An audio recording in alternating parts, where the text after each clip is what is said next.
1 minute of silence is up. Our third contestant, PeterTham. PeterTham, the success triangle. The success triangle, PeterTham.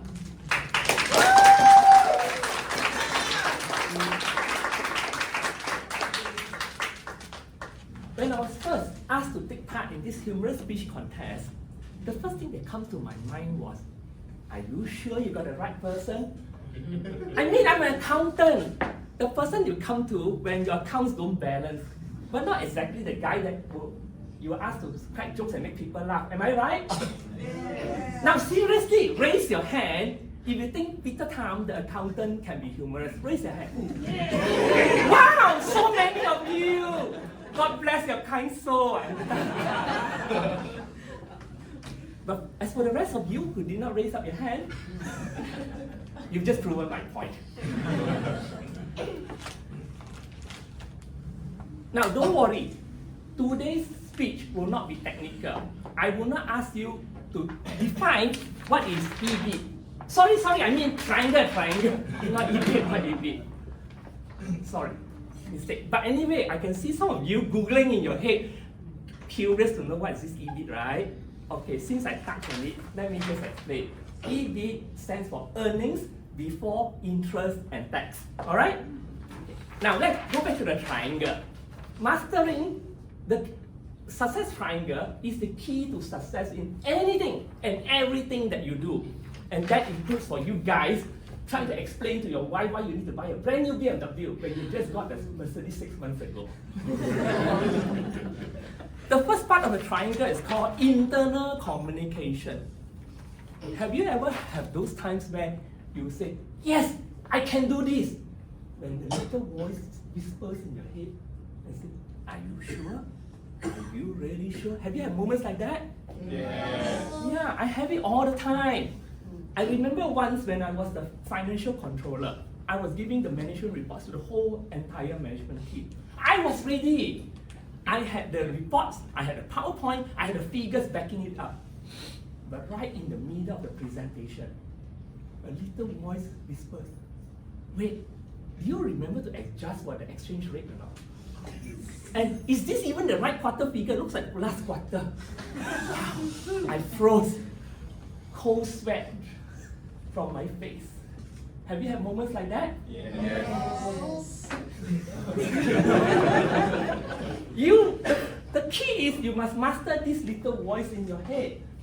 Say, nice try, buddy. Not now, I'll deal with you later. The second part of the triangle is called external communication. Have you had those times where you try to explain something technical to somebody who just don't get it? Yes. I remember once I had to explain to my wife why I had to stay back late because the auditors were there. So the conversation went something like this.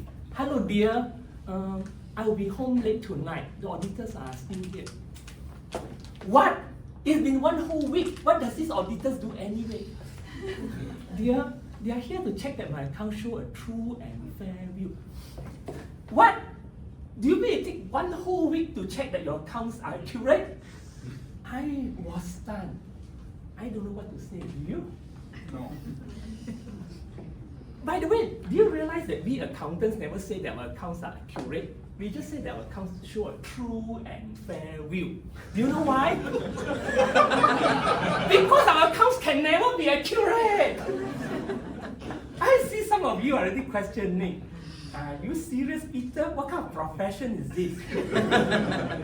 Well, I am serious. Accountancy is an art, not a science. And true and fair view is as the central theme in the study of accountancy. There was once an ACCA question, 7 words. What is true and fair view? Discuss. 20 marks. For a 3-hour paper, 20 marks means 36 minutes. Just writing to tell what is true and fair. How do you do that? If for me, I would be like a lawyer. First, I will define what is true. Then I will define what is fair. Then I will debate. For the account to pass the audit, it must be true and fair. Not true or fair. True and fair. For the accounts to be true, but not fair, and you will fail the audit test. And it can be fair, but not true, and you still fail the audit test. So it must be true and fair, not true or fair. Now that I see that you are confused, yes, I did my job. We accountants are very good in one thing, right? Confusing people. Yeah. Now you know why it takes 4 years of study to become an accountant. We need time to learn how to confuse people and still look smart. So finally, you also know why it takes 7 days and the accountants were still there. The accounts are so confusing that even confuses the auditor. The last part of the triangle is called technical knowledge. But I think all you guys know what is technical knowledge, so I won't dwell much into that. But suffice is to say, what good is it if you are technically sound, but you can't master this little voice in your head, and you can't explain it effectively to others? So in conclusion, master the success triangle. I've written a book on it called The Success Triangle. You can get my book.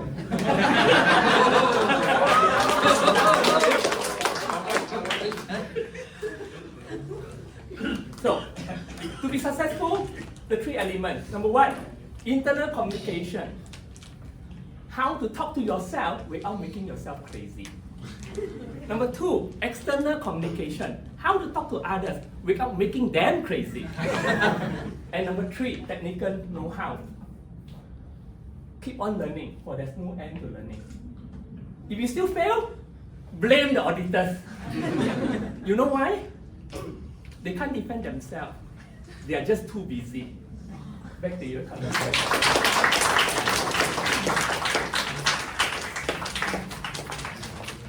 We'll now observe 1 minute of silence for the judges to mark their ballots.